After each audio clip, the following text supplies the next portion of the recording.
Друзі, вітаємо на Здоров'я Лайв, проект громадської організації «Медичні ініціативи». Я Олена Комар, і в нас окремою рубрикою є на Здоров'я Лайв «Психолайв». І сьогодні в нас гість, експерт, людина, яка не тільки знає, як працює ваше серце зсередини, а яка знає, як зробити так, щоб ви стали ментально здоровими. У нас сьогодні моя співведуча, співзасновниця Здоров'я Лайв Ніка Головенко. Вітаю! Привітики! Ніка, з твого спостереження, що відбувається зараз з ментальним здоров'ям українців? Ментальне здоров'я українців під напругою. Ага. В принципі, воно в нас завжди було під напругою, враховуючи особливості такого пострадянського вайбу виховання. У нас не дуже на високому рівні усвідомленість. І враховуючи, що зараз ще відбувається війна, тобто це напруга збільшується в рази, вивозити доводиться складнішим і свої процеси, і процеси людей, які нас оточують, і друзів. Але ми боремося. Сьогодні будемо допомагати. Сьогодні в нас буде такий інформативний діалог. Що ми будемо сьогодні? Сьогодні ми поговоримо про такий важливий метод в гештальт-терапії, як діалог.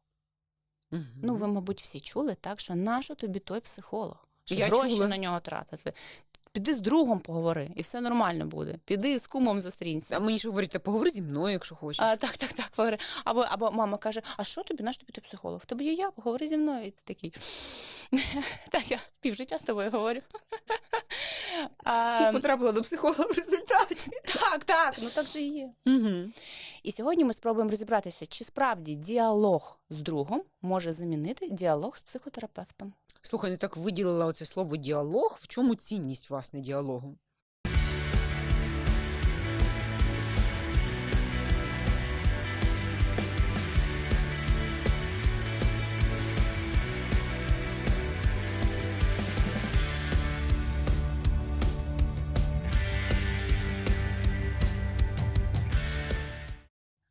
Діалог взагалі, в загальному розумінні, що це? Це розмова між двома людьми.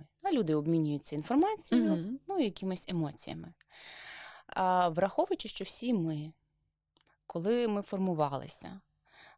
формувалися в діалогах, і вони були, на жаль, не завжди якісні. І ми отримали якісь дефіцити. Десь ми були непочуті, десь ми були незрозумілі, десь ми були відкинуті, десь нам розповідали, що ти все робиш неправильно. І це сформувало в нас певні такі пустоти, з якими ми і живемо. І саме тому ми формуємо близькість, так? Ми знаходимо якихось людей, нам потрібна людина, нам потрібен інший, щоб щось розуміти про себе в тому числі. Ти мені колись таку гарну фразу сказала, я щось тобі розповідала емоційно, людина травмується об людину, людина зцілюється від людини, людині потрібна людина. Це правда. І діалог дійсно може мати цілющу силу, але не просто діалог. Тобто ми часто плутаємо таку балачку, про щось поговорили, з тим дійсно терапевтичним діалогом, який має такий ефект зцілення. І ще важливо розуміти, що може бути і протилежний процес. Об діалог з людиною неякісний, ми можемо ще більше поранитися.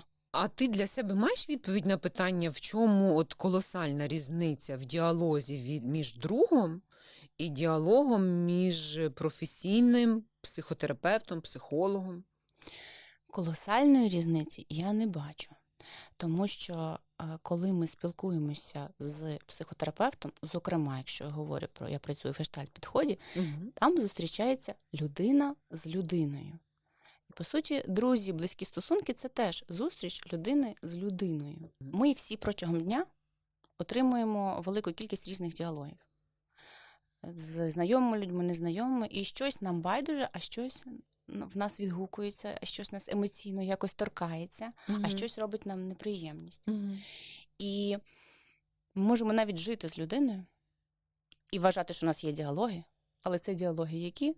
Зранку ми поговорили про новини, потім ми поговорили про дітей, після роботи як пройшло на роботі, і начебто ми багато спілкуємося, але не відбувається основного. Для того, щоб діалог відбувся, має відбутися зустріч.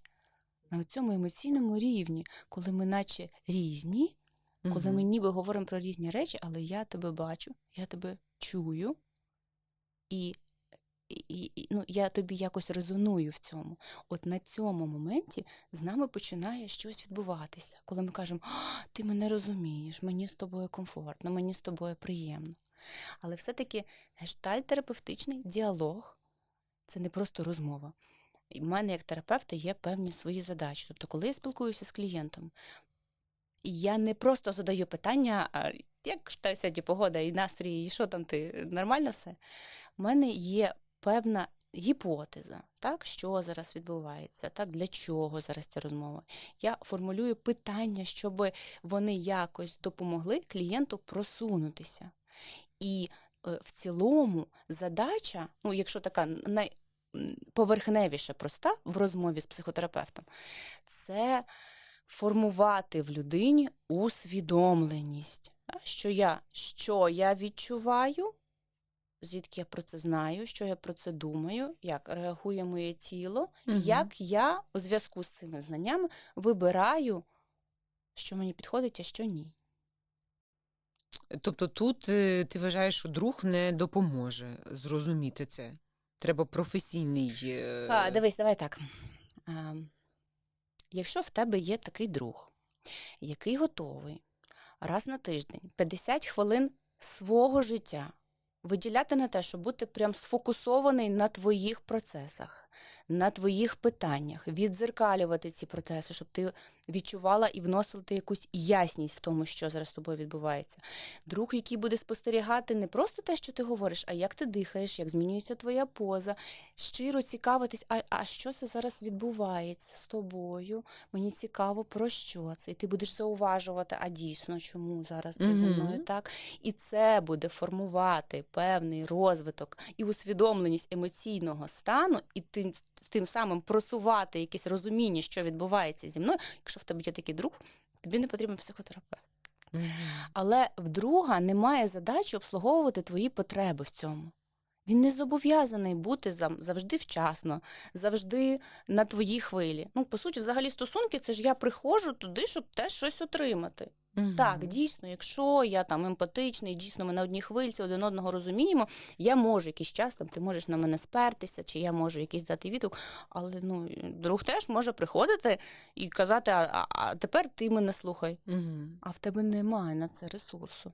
І отут починаються оці питання про мене не розуміють. А чи розумієш ти себе сам? І оце місце, де, схоже, друг, ну не може. Не може тобі допомогти так, якби це змогла зробити кваліфікована людина. Тобто професійна, тут вже ми виходимо на цей етап, що професійна підготовка власне людини, ну в даному випадку психотерапевта, є ключовою для того, щоб провести такий, скажімо, зцілюючий діалог. Ну, в контексті роботи з психологом це сеанс психотерапії. Звісно, якщо ми говоримо про професійність, то це основний критерій того, що людина взагалі може тобі якось допомогти. Професійність мається на увазі тут не лише диплом. Не лише те, що колись ти отримав диплом там, психолога, психотерапевта. Важливо, як ти взагалі цим живеш. Що відбувається з тобою далі? Чи ти, як психотерапевт, в особистій терапії? Тому що психотерапевтам теж потрібні психотерапевти, в тому числі для того, щоб робити якісніші інтервенції, тобто якісніше бути присутнім, ми зараз поговоримо, що таке присутність, з клієнтом. Не вносити свої якісь переживання і підсовувати йому, а бути сфокусований на тому, що відбувається зараз саме з клієнтом. Далі важливий критерій не лише професійна освіта, а і особиста супервізія. Який би ти не був досвідчений, класний психотерапевт, так само як класний лікар, в тебе може бути трошки замилене око. Десь ти звик там працювати таким типом, і ти чогось, як людина, можеш не помітити. Супервізія – це коли ти звертаєшся до спеціаліста, скажімо так, більш широкше досвідчено, і він допомагає тобі обговорювати цей випадок для того, щоб покращити твою роботу клієнтом. По суті, психотерапевт, він не обслуговує свої інтереси. Він приходить до тебе, щоб пожити про тебе. І тут, навіть якщо друг дуже буде хотіти так якось зануритись в тебе і підтримати, він може часто повести тебе трошки не туди. І тут ще є дві такі різниці. Дивися, якщо людина схильна до співзалежності, вона прям буде шукати в своєму другу оцього терапевта. Ну, тобто вона буде за тобою йти, вона буде просити в тебе поради, вона буде цікавитись твоєю думкою, вона буде підлаштовувати її якось під це. І це не буде давати ніякого зросту людині. А вона візьме тебе як за цього вчителя, до того, хто знає, за експерта. Це закінчиться зазвичай не дуже добре. Ну, бо врешті-решт даш колись таку пораду, яка не підійде, і це ж будеш ти, не права. Або є, якщо людина за контрзалежним типом, ну вона взагалі буде це все відкидати. Ти зі своїм життям розберися, потім мені будеш поради давати. І тут теж не відбудеться цієї зустрічі. Тому що щось ми можемо прожити з тобою, як близькі люди, але щось треба віддати професіоналу. А ти можеш виділити якісь такі ключові відмінності між просто я прийшла до друга, я з ним поговорила, і в мене відчуття, що мені стало краще. Наскільки оманливе це відчуття, і в чому відмінність, які б відчуття я отримала після розмови з психотерапевтом? Ну, перше, що хочеться сказати, що в розмові з терапевтом тобі не завжди має ставати краще. Угу. І тут ти сама озвучила те, для чого ми знаходимо собі іншу людину, і ми йдемо на зустріч один одного. Ми хочемо, що ми вміємо з друзями?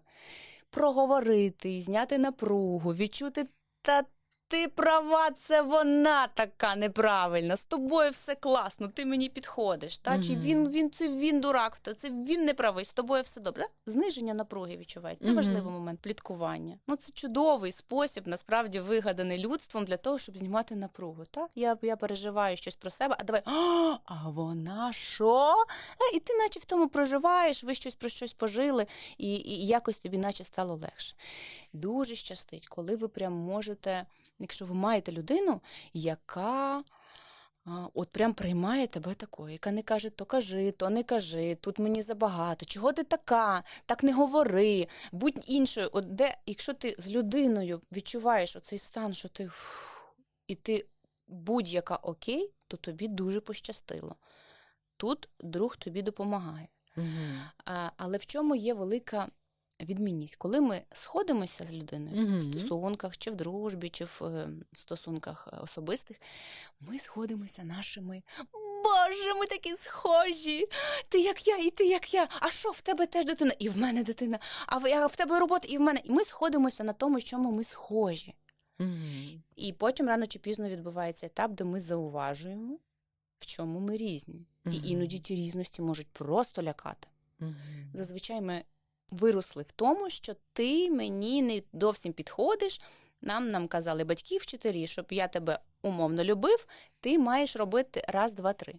І ми часто спрацьовуємо так само. Тобто ми бачимо різності, зроби щось з собою, щоб мені стало нормально. 100%. Цього точно немає в терапії.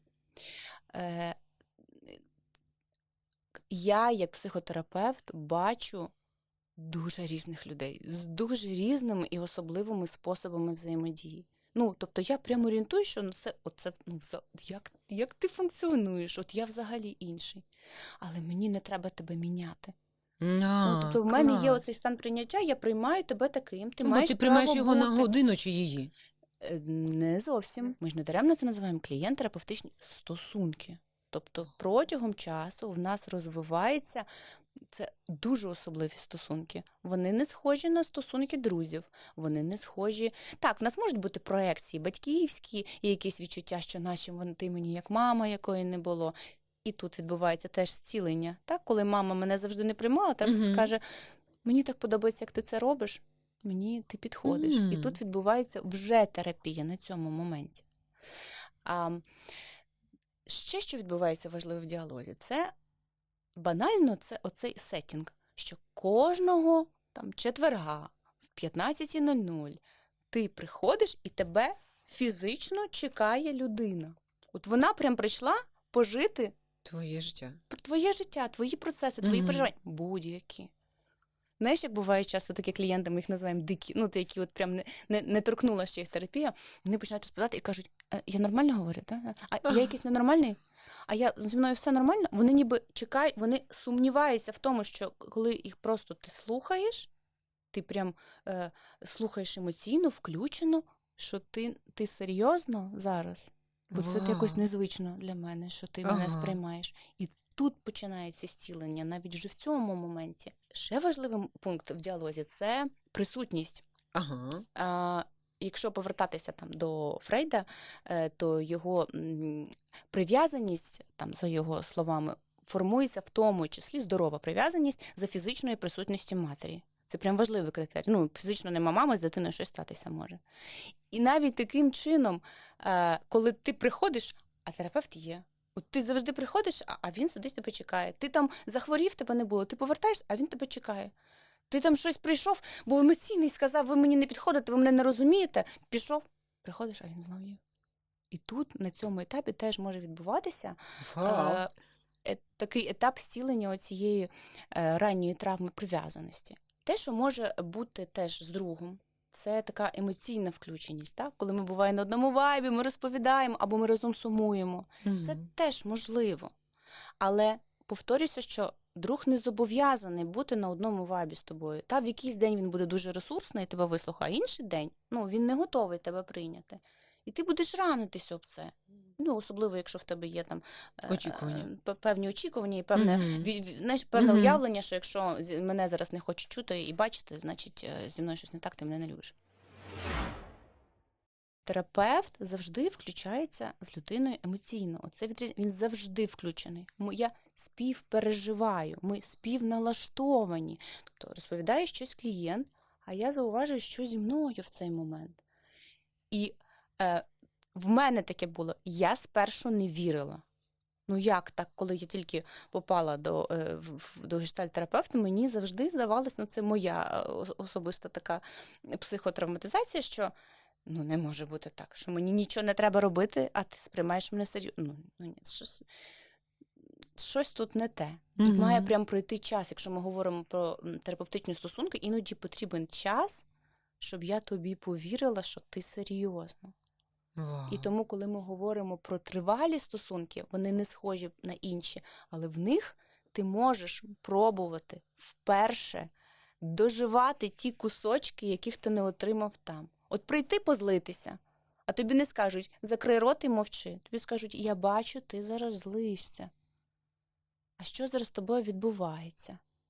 А чому? Я розповідаю, в мене мурахи по шкірі, я дуже чутлива до цього. А чому? А як це якось пов'язано? А що це за твій процес? А як ти зазвичай так реагуєш? І це місце, де тебе бачать, прям, на дотик емоційний, воно теж вже є цілющим, що не завжди може бути з другом. І ще важливий, психотерапевт працює в моменті. Він не сидить і чекає, поки закінчиться час, якщо ми говоримо про професійного терапевта. В нього включена усвідомленість. Тобто я усвідомлюю, що зараз з тобою, що зараз зі мною, а як я на це реагую, що зараз в контакті між нами, і я привношу це. Слухай, я зауважую, що зараз ти якось змінився. Ти дратуєшся? А на що ти дратуєшся? Ти дратуєшся на мене? А що між нами відбувається? І коли клієнт, в житті друг тобі може сказати, чого ти злий? Нормальний будь. А тут все розгортається по-іншому. І в тебе, як в клієнта, з'являється шкала усвідомленості, що я зараз роблю, розширюється. І це така першочергова задача терапевта, щоб клієнт почав рухатись і щось усвідомлювати. Слухай, ти назвала такі речі, це точно людина, яка, не знає якихось базових таких елементів психологічних, як побудовано це все. Вона не здатна це зробити, вона не здатна це зробити. Не здатна, навіть при всьому бажанні. Я собі думаю, що навіть якісь певні ризики існують від того, коли одна людина замінює психотерапевта своїм другом. І, напевне, для обох ризики виникають. Там дуже тонка межа. Наприклад, ця типова ситуація. Подруга приходить і регулярно жаліється на те, що чоловік її аб'юзить, він там її ображає, не поважає, і всі бояться, діти бояться, і все погано, і він взагалі сам не свій. Ти, як подруга, будеш включатися чим? Ти скажеш, що іди від нього. Він не зміниться, іди від нього. Дуже дякую. Людина сама розуміє, що треба йти. Вона це розуміє, але вона чогось не бачить, в неї щось не виходить. Тобто вона бачить отак, підсвідомо в неї чому вона так робить, це сліпа пляма. Ти зі сторони можеш це побачити. Ну, завжди ж кажуть, поради легше давати зі сторони. Ти можеш сказати, ну чекай, ну це ж очевидно. Він такий, він робить то, ти реагуєш так. Для чого? І отут це місце, коли друзі сваряться. Так, вона знов іде, знов продовжує саме, повертається, я тобі це казала, я це не буду витримувати, на що ти ходиш по колу. І тут задача в психотерапевта, наприклад, він тобі не буде казати, він навіть якщо не буде бачити, теж в нього є своя гіпотеза, що щось відбувається. Може, це оцей процес обслуговується, може, це якась дитяча травма. Я не знаю, я буду проясняти, а що відбувається, а для чого ти це робиш? Щоб ти почала усвідомлювати. І коли проходить якийсь час, а це усвідомлення може відбутися так вау, а може прямо тому, що захисні механізми працюють дуже добре. Ти якось виріс в тому, ти в тому функціонуєш, значить воно працює. І через якийсь час, коли клієнт такий, так я ж знаєш, чому насправді залишаюся? І ти такий, то все-таки ти сама залишаєш. Ну, в мене була гіпотеза, наприклад. Але мені важливо, якщо ти підсунеш оцю гіпотезу у вигляді поради, слухай, ти знаєш, схоже, тобі треба йти від чоловіка. Ну, то, скоріш за все, ця людина піде від терапевта. Ну, вона знає, що їй треба йти, вона з чимось не справляється. І тільки в тривалій терапії, де спочатку сформується довіра, де спочатку сформується повага, де сформується включеність, там може людина розслаблятися і включати якісь процеси, які з другом вона не може собі дозволити. А якщо людина бачить, що дійсно їй дуже там, що небезпечно залишатися з цим чоловіком, вона ж може озвучити те, що я бачу небезпеку в продовженні цих відносин, подумай про те, щоб вийти з цих відносин. Ну не прямо так сказати, йди від чоловіка, а чи ти зауважуєш небезпеку залишатися там. Ну якщо це йдеться про історію, наприклад, де от хронічно чоловік б'є дружину, давай скажемо так. І друзі бачать, що він її б'є. І батьки бачать, що він її б'є. І вона ж сама знає, що він її б'є. І вона все прекрасно розуміє. Але чомусь вона не йде. І часто людина може поранитись. Оце твоє, ну ти що, не бачиш очевидного? Ну я бачу очевидно. І що далі? Я не знаю, що з тим робити. Тобто найправильнішою порадою тоді буде друга, який вислуховує, який важко, звернутись до психотерапевта? Якщо вам хочеться дати пораду, от ви відчуваєте, ну це ж очевидно, я тобі зараз це скажу. Перше, взяти паузу і запитатися себе. А чому мені зараз важливо дати цю пораду? Ага. Ну от прям що я зараз хочу? Я хочу очевидні речі озвучити, я хочу здатися дуже розумним, я хочу яку свою потребу забезпечити, що я дуже турбуюся, що я спасаю, ну що я хочу? І якщо однозначної відповіді, ну я хочу зробити її краще, як ти зробиш її краще? Тим, що ти скажеш, що її робити? Ну навряд чи ти зробиш її краще. Погоджуюсь. Чим ти можеш далі, якщо ти розумієш, що я зараз маю схожий досвід, я маю схожу історію в анамнезі, я була на твоєму місці, дуже близька до цього, мені бракувало підтримки, я знайшла свій спосіб. Тобто я маю чим пред'явитися для того, щоб дати тобі пораду, бо я через це пройшла. І тоді такий варіант підходить. І тоді я запитую, ти дозволиш, я тобі пораджу.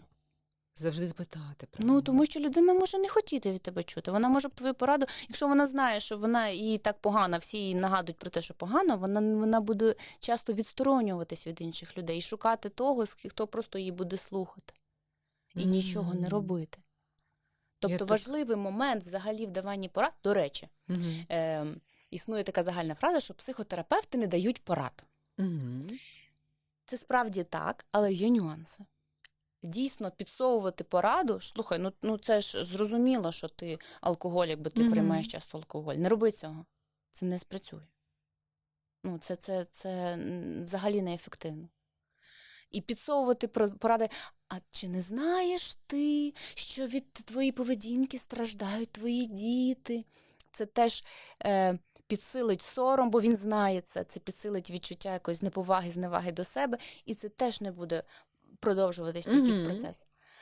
І психотерапевт може сказати чесно. Це важливий критерій вміти бути чесним. Сказати, я справді, наприклад, схвильований тим, що зараз відбувається. Якби я був в схожій ситуації, я би спробував обійтися так. А ти? А як ти плануєш тим обходитись? От я тебе слухаю, і я переживаю за тебе і за твою сім'ю. а як ти? І розумієш, ти чуєш цей вектор? Це зовсім інше, ніж зроби так, а я би схоже так. І цьому вмінню, ну, прям треба вчитися. Треба зростати в тому, щоб коли ти так ставишся до себе, в тебе є достатня усвідомленість, ти почнеш таким чином спілкуватися з іншими. Інша справа, що інші до того не готові будуть казати тебе, що ти мене терапевтуєш, ти твої питаннячка гештальтистські, я хочу просто жити погано. Ну, то це вже інше питання. Так цікаво, тому що я собі, поки ти відповідала на це питання, я собі думала, згадувала, коли останній раз я комусь давала пораду. Ну, окрім дитині, там, як, я не знаю, що зав'язати взуття. І що згадала? Ну, не можу згадати. Мій такий висновок вже тепер по життю. Поради не працюють. Працює тільки що, коли я приходжу до тебе і кажу тобі, от ти там побудувала свій бізнес, як ти це зробила, допоможи мені, або розкажи, або як ти справлялася з такою ситуацією, коли людина приходить з запитом. Клас! Тоді ти можеш сказати, а я пройшла через це отак от. А ось історія, що мій там друг, він там став мільйонером, бо він зробив те, і ти зробив так, ну це все не працює. Слухай, мені здається, що ця розмова наша, вона такий гайд не тільки в чому різниця між розмовою з другом і з психотерапевтом, різниця між справжнім другом і другом, перед яким ми маємо якісь очікування. Чи просто другом, яким ми собі навіть не уявляли, яка може бути дружба. Бо я думаю, що насправді це поширене явище давати поради. Мені здається, в нас культурне прям явище. Це дуже погана гра для людини. Тому що вона, якщо навіть вона бере якусь пораду і вона в неї в житті спрацьовує, то в результаті це її нічому не навчає. Що навчає людину в терапії? Коли людина, перше, вона починає формувати якісний емоційний зв'язок, перше, з тобою, з терапевтом. От прям вона починає тобі довіряти, вона розуміє, що вона важлива, що вона цінна. Ну, всі ці якості, які, на жаль, більшість з нас не отримали в дитинстві, що їй не треба заслуговувати увагу і інше. Тоді певними розмовами і питаннями, які мають свій напрямок, так, ми робимо так, терапевти, щоб ця людина, яка не бачить тільки цю точку, вона почала принаймні рухатись. Ми не очікуємо інсайту, я змінив своє життя, після вашої терапії я все зрозумів, я пішов, розвівся. Ні, ну це страшна інформація. Це говорить про те, що людина щось імпульсивно зробила і навряд чи вона взагалі усвідомила, що вона робить. Тому терапія має бути тривала, тому що спочатку ти пробуєш щось робити не так в ваших стосунках.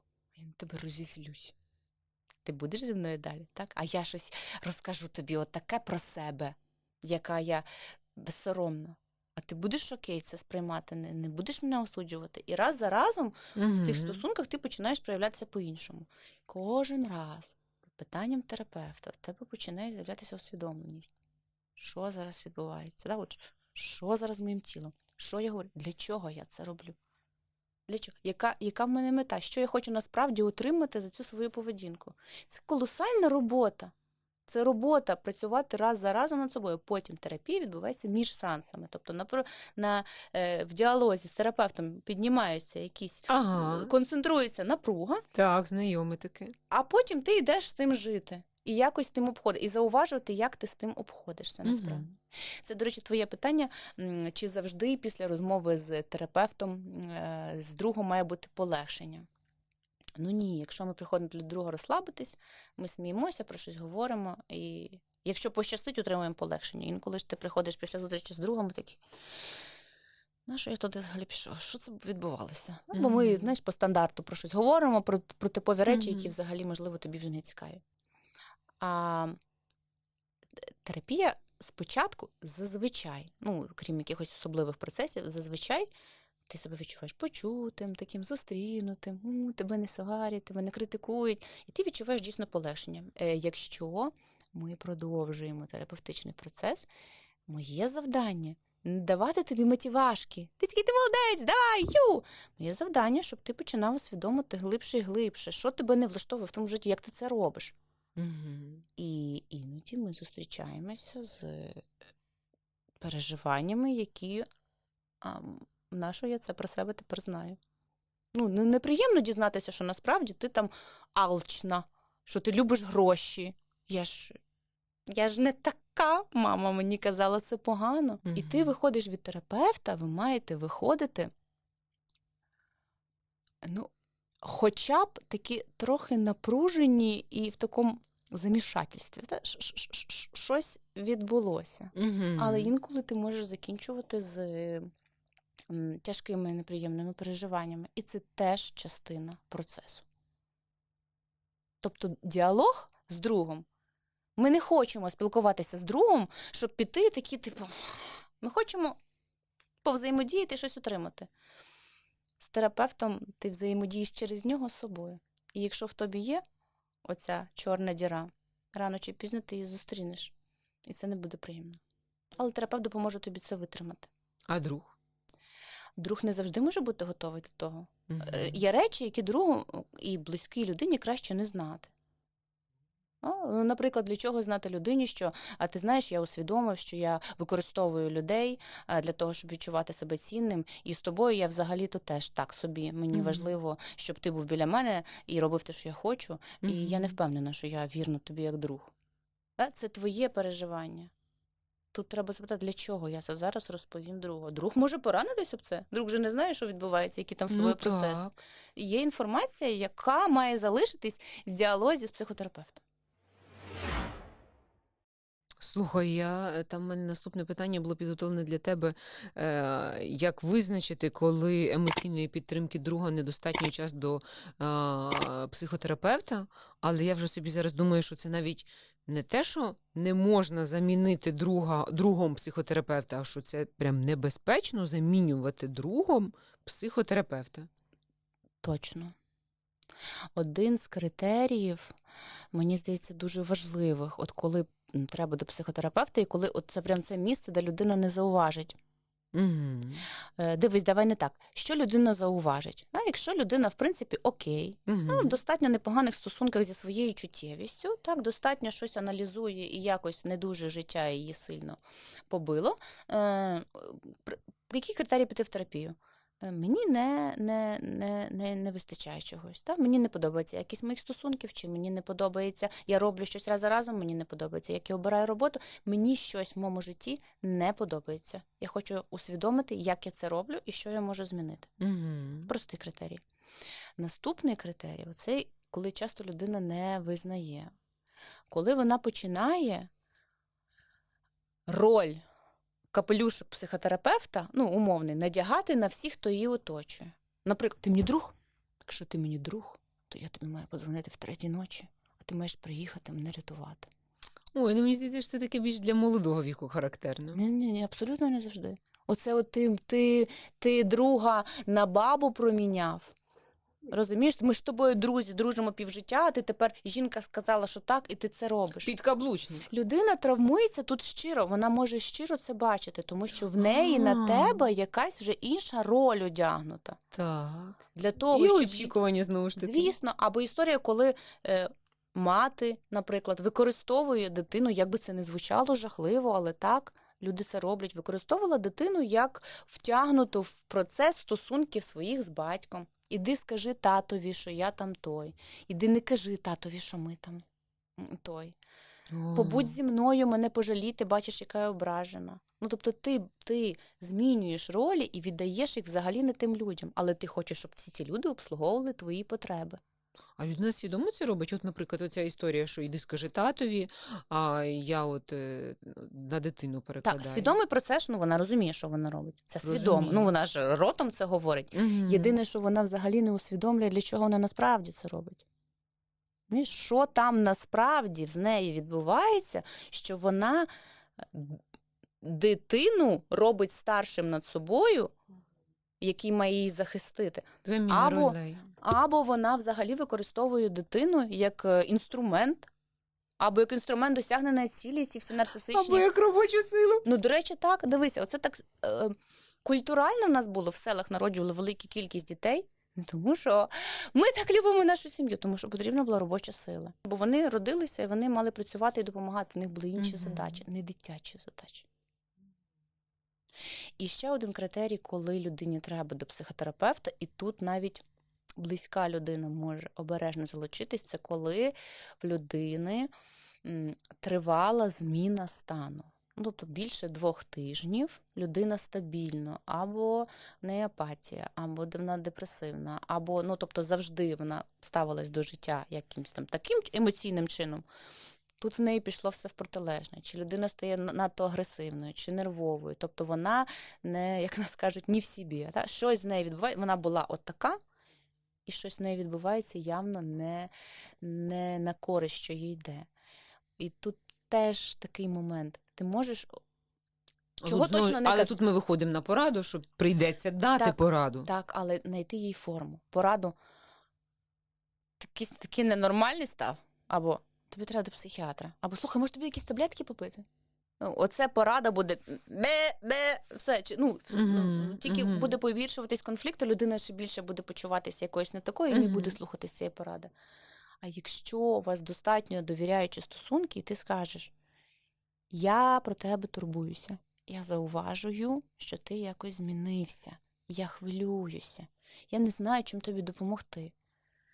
Може, ти спробуєш просто звернутися до спеціаліста, може, тобі стане ясніше.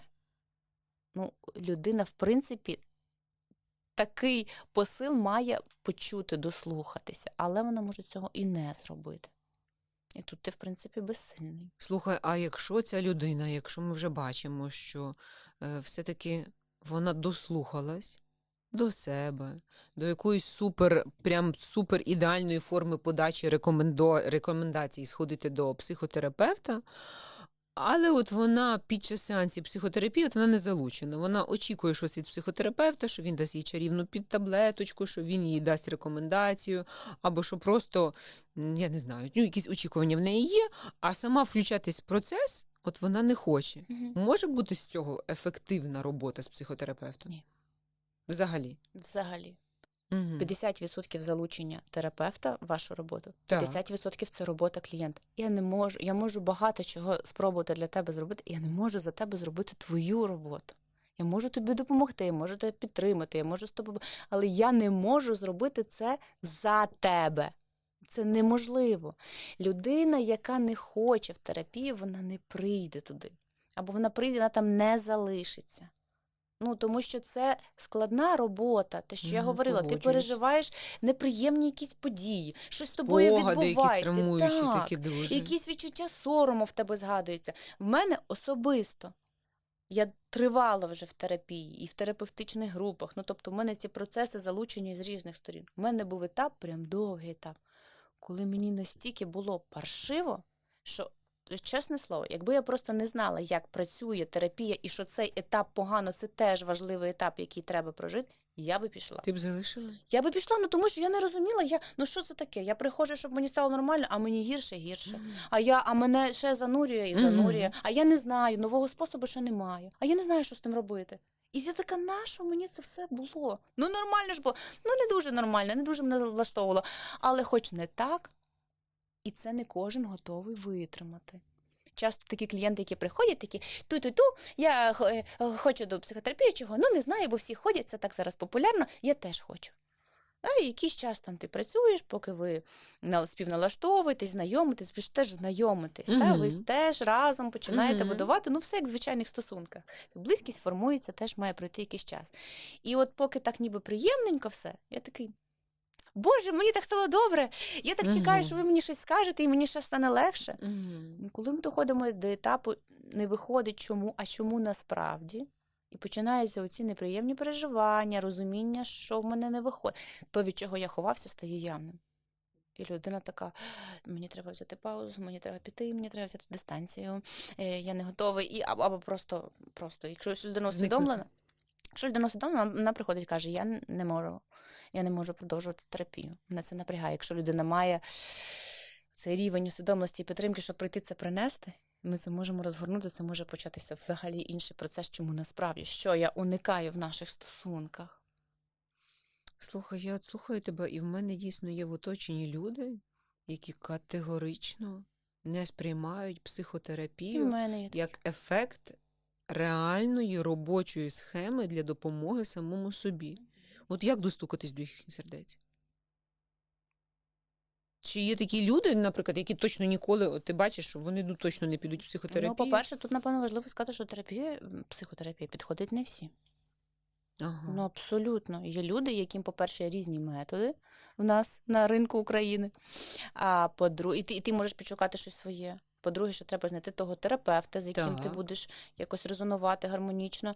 А по-третє, є люди, у яких такий склад психіки, такі свої захисти і взагалі такий спосіб існування, ну, не підходить, ну, не для Їм і нього. не потрібно. Ні, звісно, йому так окей. І є люди, які просто не вміють рефлексувати.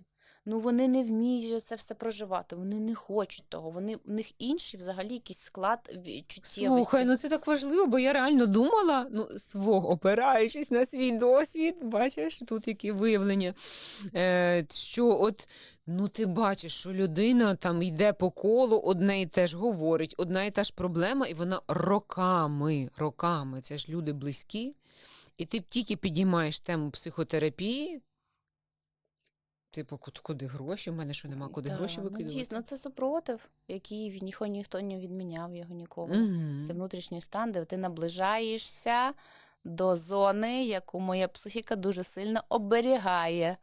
Що я зроблю, щоб не переживати? Я на тебе нападу і скажу тобі, що ти задовбалася своєю психотерапією. Ну і так само ж не забуваємо, ми ж всі дуже різні. Є люди, які такі: вау, у мене було 2 сеанси, я все зрозумів. Я все прожив, попрацював, все. Я 2 рази попрацював про маму, я все зрозумів. Я вже можу далі не ходити, я дуже просвітлений. Ну, це теж несерйозно. І не всі можуть глибоко поглиблюватись, не всі можуть витримувати ці процеси. І комусь дійсно підійде історія. Я пішла до подруги, ми про щось поговорили, ми попліткували, ми попили винця, і це працює. І якщо тобі дійсно це працює, якщо в тебе є люди, до яких ти можеш піти своїми переживаннями, і щось там у вас відбувається, і тобі стає легше, живи з цим. Це чудово, що ти знайшов такий спосіб. І, значить, залишаємося ми на запитанні. Чи може замінити друг психотерапевта? Іноді так. На мою таку особисту думку, це мій досвід, це вже таке моє сформоване бачення, що кожна людина дійсно, от щиро я в це вірю, вона має право обходитись своїм життям так, як в неї виходить. Угу. Навіть якщо ти підсовуєш під свою велику турботу, що ти маєш там звернутися за допомогою, це твоя турбота. Іди ти до терапевта і працюй з тим, чому тобі так важливо, щоб та людина якось змінилася. Бо я переживаю, якщо в тебе такі переживання, працюй з тим, чому в тебе так багато переживань і відповідальності за життя іншого. Прикольно. Ми всі не можемо без стосунків. Не можемо. Кожен будує їх по-своєму, хто як вміє, в кого як виходить, в когось не виходить, тим не менше він знов щось пробує. Нам вони необхідні. Ми там щось про себе дізнаємося і допроживаємо. Інколи в дуже деструктивний спосіб, але це теж спосіб, в якому теж щось ти отримаєш. І важливим місцем буде це мати повагу до того, що людина вибирає так робити. Особливо це тяжко, коли до тебе приходить клієнт, якого це треба розвивати в собі оце чуття, що ти його просто поважаєш. Дуже тяжко поважати, наприклад, людину, яка залежна. Я дуже поважаю тебе за твій вибір вживати наркотики. От здавалося б, як? Що тут поважати? І як терапевт я бачу людину, з якою щось відбувалося. І десь вона не витримала і знайшла саме таку можливість обробляти свою біль, щоб бути залежною. І я бачу, що твій спосіб працює, хоч він тебе деструктурує. Але, схоже, за цим є якась складність. І я бачу тебе як ту людину, яка так справляється. І я поважаю, що ти справляєшся. Навіть так. І оцей момент часто в людині, яка... Вона і так знає, що вона залежна. Вона і так знає, що вона погана. Вона і так знає, що це не корисно. Вона і так знає, що вона колись від цього отримає якийсь негативний наслідок. Це не треба їй розповідати, це не допоможе. Спробувати знайти оце місце, що я бачу, що тобі тяжко, бачу, що ти боїшся, бачу, з тобою щось відбувається. І от прямо з цієї точки вже відбувається терапія, що мене не відкинули, що мені не сказали знов, що ти наркоман, що ти не підходиш, що ти сором сім'ї.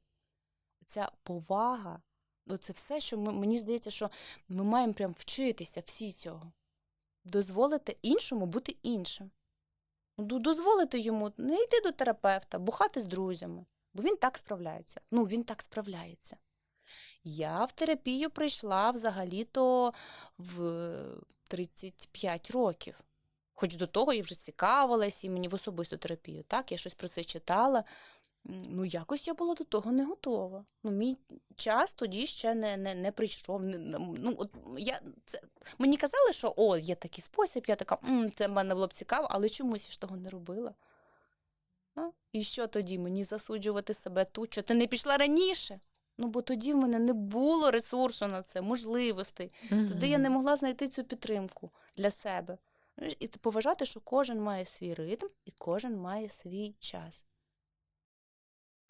Слухай, це така методика поважати кожного, зокрема, і приймати навіть з, як ти навела приклад, залежністю. Це особливість підходу гештальт-терапії? Якась така ключова, чи ще якісь є інші особливості? Чи це особливість будь-якого варіанту психотерапії? Я особисто дуже ніжно люблю гештальт. Працюю в тому методі, бачу результати, бачу свій результат. І дуже на нього опираюся. Я відгукнусь тим, що важливо для мене, чому я в цьому методі. Гештальт-терапія – це метод, який відбувається у відносинах, у стосунках. Ми, коли з психотерапевтом, з клієнтом, ми на рівних. У нас немає такого, що це якийсь професор, і він розказує мені, як мені жити. Який би ти не був досвідчений терапевт, ти нічого не знаєш про цього клієнта. Ти не знаєш, як йому жити, чому він так організувався, що йому робити, щоб було краще. І скільки б ти не прочитав книжок і не прийшов практик, ти не знаєш. І оцей момент, що я тут з тобою. Я в своїй якійсь вразливості, а ти в своїй.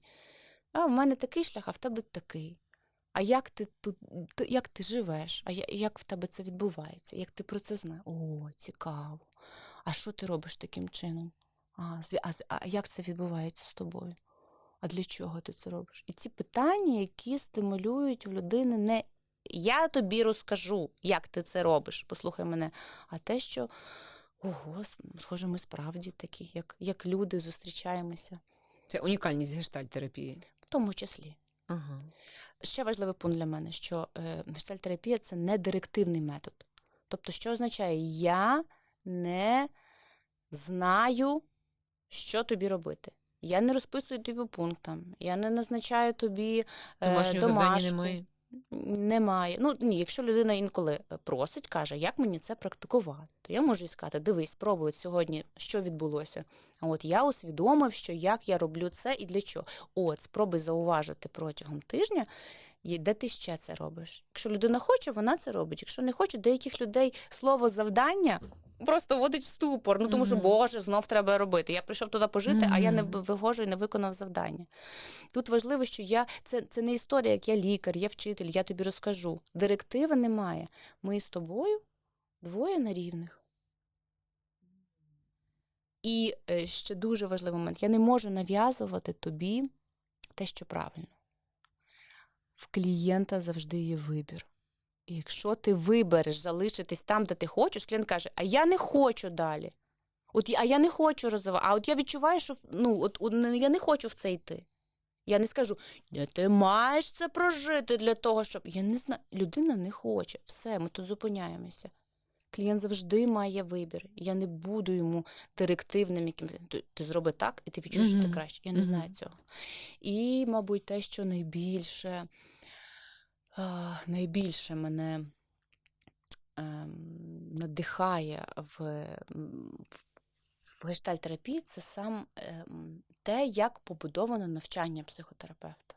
Це не історія в тому, що ти прочитав стільки-то книжок, написав таку-то роботу, зробив практичні навички, і ти гештальт-терапевт.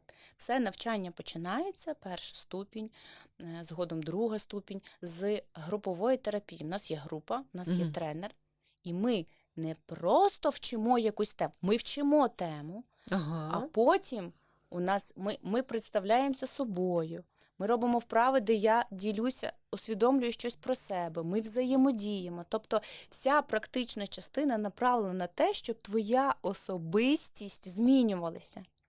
Психотерапія – це психотерапевт. Ти можеш вибрати будь-який метод, але найважливіше – це твоя взаємодія з людиною. І ефективність залежить не від методу, не від навиків, не від якихось звань терапевта, а про те, наскільки він працює з собою. А для того, щоб мені як терапевту працювати з собою, своїм відчуттям, своїм резонансом, мені треба розвивати свою особистість. І ці терапевтичні групи, в яких ми постійно функціонуємо, супервізор, який підказує, на що звернути увагу, сама група, в якій ми навчаємося, де ми, крім лекцій і практики, і демонстративних сесій, де ми розповідаємо про себе, щось важливе, щось ні, і один одного переживаємо якось. Це з роками робить з тебе цю унікальну особистість, яка вміє функціонувати в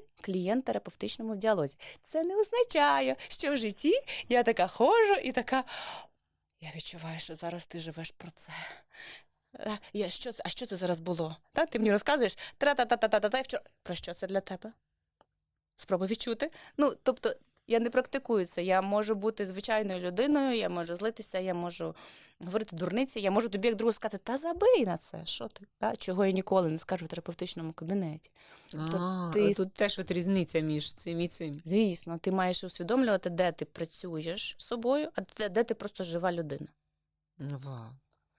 І десь на цьому місці, де я жива людина, і ти жива людина. І я тебе бачу, і ти мене бачиш, і я щось переживаю, коли я бачу і чую тебе. І, схоже, наші переживання тут зустрічаються. Я бачу, що ти різний, але тобі не треба мінятися. Отут відбувається ця справжня зустріч, яка зцілює. Вау, Нічка, дуже дякую. Ніка Головенко сьогодні в нас була. Ми говорили про різницю між глибокою розмовою, діалогом з другом і з психотерапевтом, і чи може друг замінити психотерапевта. Я думала закінчити цей епізод словами «Будь ласка, подумайте про психотерапевта». Виявляється, що не всім навіть і він потрібен. Бо мені здається, що зараз суспільство нав'язує, що потрібен всім. І я десь до сьогодні думала, що справді кожному потрібен психотерапевт. Давай так, він точно нікому не завадить. Професійний психотерапевт точно не буде зайвим, якщо ви готові працювати. Якщо ви зараз не готові, якщо вам це не відгукується, якщо у вас є якісь сумніви, ви не маєте це робити. Так мені захотілося завершити таким, що оця людині потрібна людина, нехай ці ваші зустрічі будуть максимально комфортними для вас. І обирайте друзів, з якими ти можеш бути самим собою. Бо це важливо. Бути справжнім важливо. Це моє кредо з 22-го року. Дякую!